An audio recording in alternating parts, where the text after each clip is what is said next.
Welcome to the Rural Recharge, a podcast from the Florida Farm Bureau Federation. The Rural Recharge is a guided conversation that allows you to cut through the noise and multitude of information out there. You should be able to trust your sources, which is why we're a platform that comes straight from the source of farmers and ranchers that grow what we eat, wear, and use every day. Our guest joining us today is Vice President of Florida Farm Bureau Federation, Mr. Steve Johnson. Steve is a fourth-generation farmer from Wauchula, Florida, producing beef, cattle, citrus, and custom harvesting in Hardee and Manatee Counties under Treeair Cattle Company and Johnson Harvesting Incorporated and other companies as well. He's been involved with Florida Farm Bureau Federation dating back to 2002 and has served as County and State Farm Bureau in many roles over the years, including 18 years on our state board of directors. Steve, thank you for joining me today on a Rural Recharge podcast. Thank you. Tell us where we are. We're in Wauchula, Florida. Tell us where that is. Some people may have no idea where Wauchula is. So if you're looking for the glory land, it's close. But no, it's basically south of Bartow, about 10 or 15 miles, and north of Arcadia. Arcadia is more well-known than we are. And then it's just west of Sebring, and then east of Bradenton. Of course, a lot of people know Parrish now because it's getting on the map. But so we're kind of a hidden spot in the middle. Tell us a little bit about how the terrain looks, the geography, and how it looks here topography-wise. So we're a little different. We're flat woods, what we call flat woods. You know, we're pretty flat. There's no hills or there's not a lot of sand, a lot of black dirt, as we like to call it. Of course, we've got the river that cuts dead through the center of Hardee County, which is where Wauchula is the county seat for that. The only hills we have are really from the mine land, and that's really all we have. And so the mines have kind of changed the characteristics of what we used to call woods, but that's where we're at. So it's Hardee County, and it's been known for generations for citrus and cattle. And is that primarily what it is now? So actually, if you go back in history, it's known as the cucumber capital of the world for a while. And then we had a lot of strawberries. My granddad grew up farming strawberries before we converted to citrus. And then probably the last 60 years, it's been known for citrus and cattle. Citrus is, as you'll see, is going away as you drive around the county. You're like, "Whoa, I didn't know that open field existed," or "I didn't know that house existed." It used to sit in the middle of that orange grove. So it is changing. The dynamics are really changing. You're seeing more hay fields, more small farmers, going back to some strawberries and some row crop farming. So tell us a little bit about yourself and your multiple operations that you run. How did you get into agriculture here in Hardee County? So I'm a fourth-generation citrus and cattle person. My wife is actually a fifth-generation cattle person. So it's been kind of in our veins. So when I graduated University of Florida in 98 and moved back, took over the family business, realized that, hey, we need to diversify if I wanted to stay around and make some money or make a living for that matter. Sure. And so we created a harvesting company in 2000. Actually, it was incorporated in 2001. So we've been doing that where we do harvest watermelon, strawberries, citrus, pretty much any crop that you can think of. I also got into providing labor to other folks utilizing the H2A program. Then we just started other businesses to complement it, whether it was the trucking or whether it was expanding our cattle operation with other things. And so we've just learned that diversification has got to be the key to staying alive. And you diversified horizontally, vertically. I mean, that's a lot of diversification. Yeah, so we really look at things like our shop. How do we utilize our shop better? Do we do on our own, rebuilding motors or whatever it is, whether it's buying fuel from the port, whether it's having our own tire distributorship, whatever we can do. We look at those big numbers that we spend money on and say, okay, how can we control those numbers to the best of our ability? So tell us a little bit about the harvesting side of it, because that's needful for other producers as well to survive and get their job accomplished. Tell us a little bit about the H2A program and what you've done. How many did you run at one time? I know it was pretty hefty. Yeah, so let's go back just a little bit, since we just take a minute here. So when we first started the harvesting business, we were what we call domestic locals, and the turnover was awful. Right. I mean, those years that we'd print 2,000 W-2s at the end of the year because your turnover, it's not that you had that consistent amount of workers, just the turnover was consistent. And so you always had to give somebody a W-2.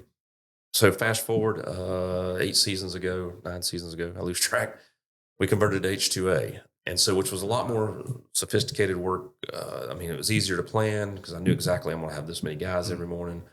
We've been as high as 1,200 H2A workers. That is really, you're either overstaffed or understaffed in order to run that. So we found out that really about 400 is a sweet spot for us, sometimes less depending on hurricane seasons. The H2A problem, or H2A, the problem with H2A is the cost. and where we've been with it. When I first got in the H2A program, we were at $10 and something an hour. Now we're at 16.23. So that's a huge difference that's hard to make up. And then you have to house them, you have to transport them. You're basically taking them to raise while they're here. Good people, they like to work, but it's tough. I will say that positive side, we have about 80% retention rate with H2A. Wow. It comes back year after year after year. So that's encouraging because we kind of know what we're up against. We know, okay, these guys are coming back. They know the drill. They know what they've done in the past. We know what they're capable of. And you mentioned you have to house them, transport them. All that is just a huge part of what you do in that business and supplying that benefit to other producers as well. It's huge for this area. That's for certain. So if you look at the housing, Hardee County, unfortunately, is a large H2A housing place. I'm probably guessing on this number. I'm willing to bet 50% of the H2As that live in Hardee County don't work in Hardee County. Oh, wow. It's just that the housing is affordable. It makes sense. It's a great location because we can go any direction from here. Right. Because we've got the travel time that we got to stay within the 2 hours for citrus, hour on other crops. And so it's challenging, but that's what makes it work. Very good. Talking about citrus has had some challenges. And we've seen it. Most folks that travel the state see it. It is very obvious that there are a lot of dead trees, a lot of groves that are no longer in production. Tell us a little bit about that. Tell us where that came from, how this has arrived, and what's being done about it. So go back to 2004, the hurricanes of 2004. That's really when greening kind of showed its face. Mm-hmm. Obviously, it was probably here in order to spread it as bad as it did for 2004 hurricanes. But it's spread by psyllid, which is basically the size of a gnat or smaller. So it's hard to control that, and its life cycle is very short, and so it spreads. I'd be willing to bet that 100% of the trees in Florida are infected with greening of some kind. So what is greening? So greening is, and I can't pronounce the scientific name. I'm not even going to try. But it basically is I like to describe it as kind of like a heart disease. So it clogs up the phloem and xylem like it clogs up your arteries and veins. And it doesn't allow the nutrients to flow back and forth in the tree. They say we lose 30% of the roots in the first year of greening. I would agree with that number and maybe a little higher depending on varieties and depending on stress and things in that nature. So greening is basically heart disease for a tree, is the way I like to describe it. So just to kind of give you the impacts of greening. So when I got out of college, we had basically 258 million boxes in the industry. Right. So this year we're going to be somewhere around 10 million. Right. And then next year, I think we're going to be somewhere around 8 to 9 million. So that's I don't even know what that percentage is, but it's very little. Yeah. And so that's discouraging. There is some bright horizons, whether it's the CUPS program or whether it's some new varieties that show some promise. And there's some new tools in the toolbox with the injections we're doing, and some chemicals that we're able to utilize, which are totally safe for anybody that has a concern about that. That's right. We've done tons of research on that. And so, but it's encouraging, but it's also discouraging as you drive around and see other people just giving up. Steve, let's take a couple of those you mentioned. You mentioned CUPS. What does CUPS stand for? What does it look like? And what's the cost for it? CUPS is citrus under protective screen. And basically it's like a pool enclosure for citrus, although it costs a lot more than your pool enclosure. That's right. And it does blow away in hurricanes. We've figured that out. The screen doesn't last as long as we first thought. So there's things that we're learning. But we can get production quicker. Mm-hmm. We can keep it cleaner. So for the fresh fruit market, it's really great. So it's and they're not very tall. They're 14, sometimes 16 feet, depending on what varieties you got in there, what you're doing.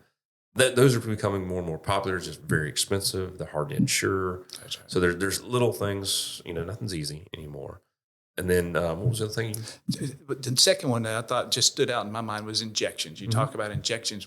How do you inject? You inject in the tree? Yeah, so we're injecting in the tree, kind of like you would go and get a shot or get an IV at the hospital. It's the same kind of thing. We've got a device that's got a little balloon in it, and it looks like, for those of y'all have boat motors, you always got to pump that bulb. That's kind of what this bulb is like. You stick it in the tree, and we put very little. We're putting 50 milliliters, 100 milliliters. What is it? So it's oxytetracycline. Now there's medical grade and there's food grade, and so we use the medical grade. We do it 180 days before harvest, so we know it's out of the tree. We know it's gone completely. It's out of the fruit. It's out of the tree. That's a temporary fix because we are drilling a hole in the tree, so we're opening that tree up for other diseases with a hole. Drilling it in there. be like having a wound on your arm and not covering it up. I mean, just things can get in there. But the benefits more than outweigh the consequences. So that's the reason we're willing to do it. It is labor intensive because you got a man crawling underneath each tree with a drill, and he can only go an inch deep, so he's got to pay attention. He's got to put the injector in. So it's labor intensive, but once again, it's another tool in our toolbox. The other thing you mentioned that just to quickly remembrance was varieties. You said there's some varietal changes. How's that progressing? One of the downsides is we're seeing that the later varieties, the Valencias, are doing better than the Hamlins. Right. So for us going back to the labor business, the longer we keep the labor and spread that cost, the better for us. As that season shortens up, it's like, oh boy, now our labor cost kind of went up because we're still paying for housing that we're not using. We're still got, buses and trucks and trailers for only using 3-4 months out of the year. There is some new varieties that have been bred by the University of Florida, and they're showing promise. But the other interesting thing is there's some escape trees. So like we go out in the field and we're picking and we're harvesting. We're like, why does that tree look so good? Yeah. So let's do a little research. And so we've gotten some budwood off of those trees and tried to reproduce that and see why they look so good, or maybe it's just a fluke. We don't know. But those are some of the things that are showing a lot of promise. One of the other things, they have isolated the greening gene in a tree. Those trees are only about 1.5 years old, so we don't know how they're going to do. We don't know the quality. We don't know the production. So that still takes some time to figure out. Steve, what is the the attitude about the future of citrus industry? Is there some optimism, or is it all pessimistic and it's hurtful? So it depends on which age group you talk to. Right. If they're 60 and older, they're forget it. Let's move on. You get down in the 40s and even the 50-year-olds and the 30-year-olds.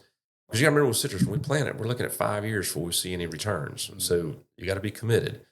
So I would say that it's optimistic. It's not we're jumping up and down and running through the streets, but we see a lot of positivity that we think can make things happen. The biggest thing we're facing right now is land values, because the guys that are getting out, it's hard to go buy their land when they're selling it for $30,000 an acre for us to expand. So if you don't already have the land to expand on, it makes it really tough. And not everything's selling for $30,000 an acre, but that's just an example of some of the things we've run into. What about market? I mean, we're generally mostly dealing with a citrus orange juice market. Is that still here? Is it viable? So it's kind of changed, which is interesting. So used to California was all fresh and we were all juice. Now we're getting a little more in the fresh market, and we're able to kind of capture some of that, which is interesting to watch. Used to 97% of the juice consumed in the United States was from Florida. That is not the case anymore. Right. Sure. We still have a market share. It's very limited, obviously, with being a percentage of what we were, a very small percentage. But the market's still strong. The downside to some of that, not to be negative, but if we lose infrastructure, meaning processing plants and those kind of things, it makes it hard to expand back. So we're really focused on everybody working together, the processing plants, the packing houses, the growers, the harvesters, and us all trying to get the industry back to a stable area where we feel comfortable with what we're doing. I do think it will continue. I don't know that we'll ever get back to 258 million boxes, but I do think we'll get back to maybe 15 or 16 at some point. And very likely to be higher in valued product, especially in the fresh market, but also complemented to some of that portion of the market being for juice. That's right. That's right. So you said, and it does, it affects a lot of people. You've got harvesters, you've got producers, you've got processors, you've got all the supply chain that comes into it as well. But a lot of consumers would like to know how they can help as well. Is there anything that a consumer can do to help and assist with making this a profitable industry again? Yeah, so before I would say buy Florida only, but that's if you go in the store, it's hard to find Florida only. But I think it's important to buy, if you can find Florida only, buy it. If you can't, but just participate, buy stuff and realize where it comes from. Absolutely. And don't get upset about the price, because we're facing challenges just like you are, buying regular groceries. Everything's going up. But it's a healthy, natural product, which I think is the most important thing to remember, that there's nothing added. It's squeezed, put in a tank, it's put in a bottle or a jug, whatever you want to call it, and it's put in a grocery store. And it's got probably the best shelf life of any product you can buy.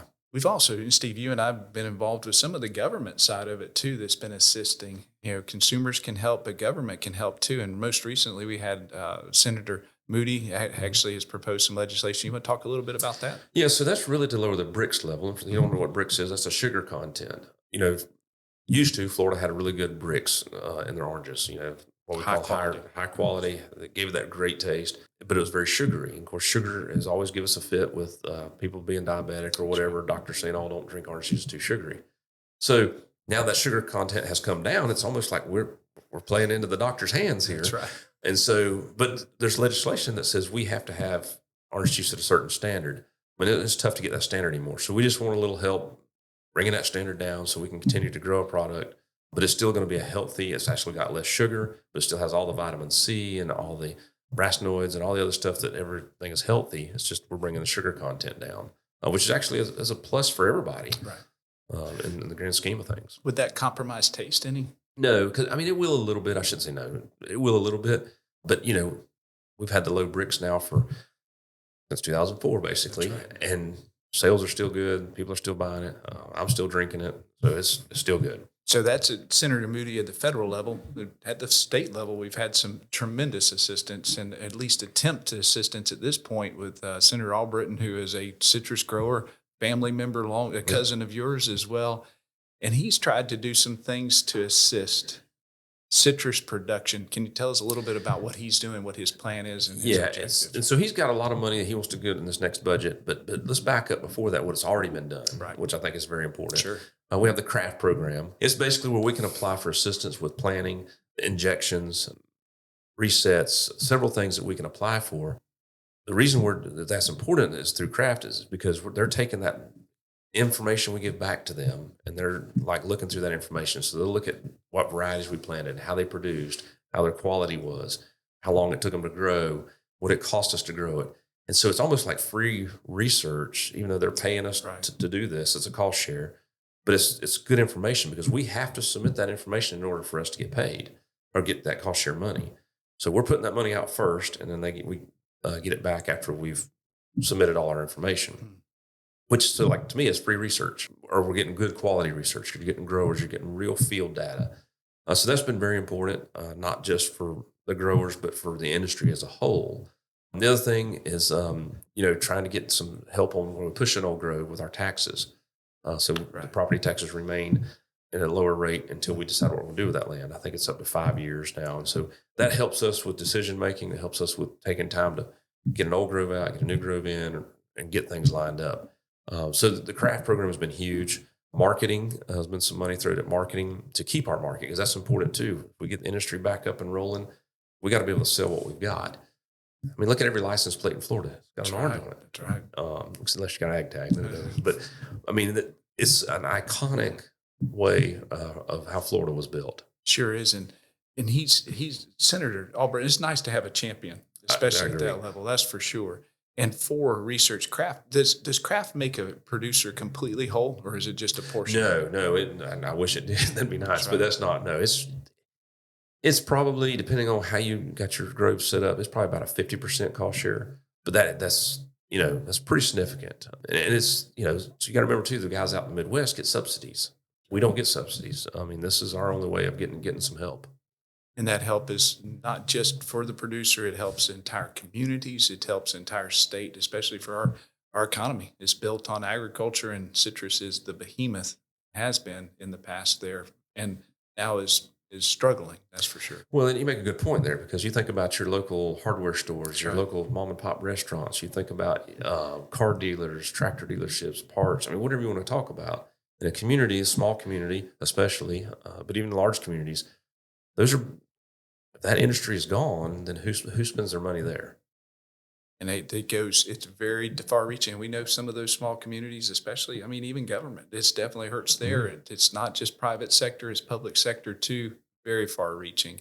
And an investment back with government taxpayer dollars can be a tremendous infusion to either stabilize or to assist to build that back. Well, and you don't want to see it all turn to houses. No, sir. Because part of the problem, going back to your point with the government, that puts more infrastructure needs on the local governments, which, I mean, even though they're getting increased tax roll, it doesn't always correlate to new roads, new restaurants, and new things. So No, I think, Steve, that actually, you and I know this, but a lot of times the residential is subsidized. They actually receive more in services than they pay in ad valorem taxes versus what business and industry like agriculture does, receives a lot less in service and benefit from those ad valorem contributions. So It's a big difference. And that's why it's so important to have our agriculture stabilized from an economic standpoint, but also the benefits that come from it from environmental, et cetera. It's a whole ecological change that'll change if we don't maintain it. And that's why somebody like Senator Albritton recognizes the benefit back. And likewise, Senator Moody and others are some of our legislative leaders really see the importance of agriculture in this state. No, I agree. I agree. But you see the importance of it because you're involved in a lot of things, and one of those is the DOC. Tell us a little bit about that and its importance. So, yes, so I serve as chairman of the Department of Citrus, and it serves as more of a regulatory issue. So, like imports, we're making sure they're getting taxed properly, making sure that people follow the rules, that plants, that they're making sure they're doing the right thing. The other thing we do is we work on marketing. That's a big deal. Just to make sure we do keep a market. We do generic. We don't put any brands attached to it. It's very generic, but it's very informative. We also have some dietitians on staff. We're constantly looking at stuff to make sure of that.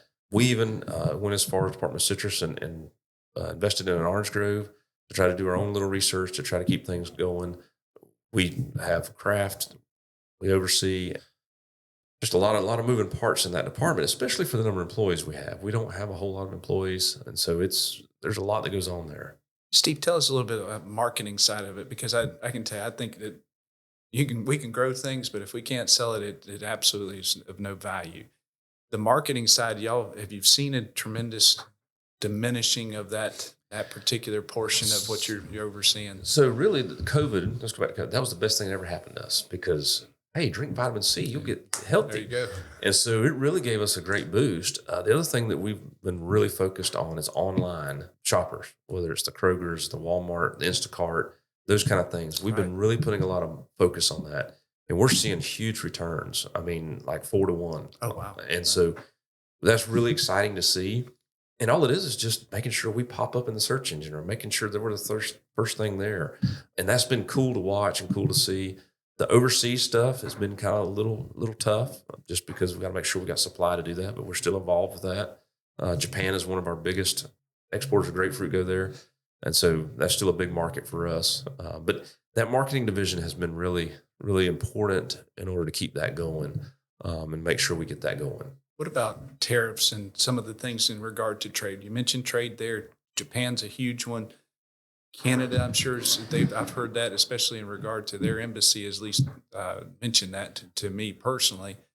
Europe as well. And especially with the tariffs and things that are going on now, how would that affect? So it's not really going to be a huge effect on us just because our industry has shrunken. Sure. If we were still at 258 million boxes, tariffs, we'd be like, hey, we'll need to talk about this. I think what it does for us is it does level the playing field because Mexico and Brazil are our biggest competitors. And so for us, it helps level that out. And it actually just kind of makes it fair. And, it's not about free trade, it's about fair trade. Absolutely. And that's kind of where the tariffs have helped us out as an industry. Like I said, I think if we had a huge industry again, we might be balking at that a little bit, but where we're at has helped us. So folks, when they hear that, they can actually say that's a positive thing for some of the industry here in Florida.